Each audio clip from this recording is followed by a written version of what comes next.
كمثل الذين من قبلهم قريبا ذاقوا وبال أمرهم كمثل الذين من قبلهم قريبا ذاقوا وبال أمرهم ولهم عذاب أليم كمثل الشيطان إذ قال للإنسان اكفر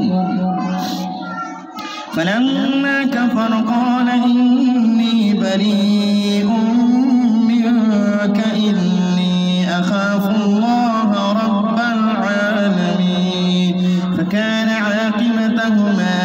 أنهما في النار خالدين فيها وذلك جزاء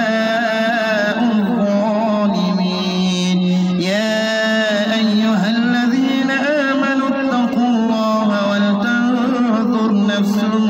ما قدمت لغد واتقوا الله إن الله خبير بما تعملون ولا تكونوا كالذين نسوا الله فأنساهم أنفسهم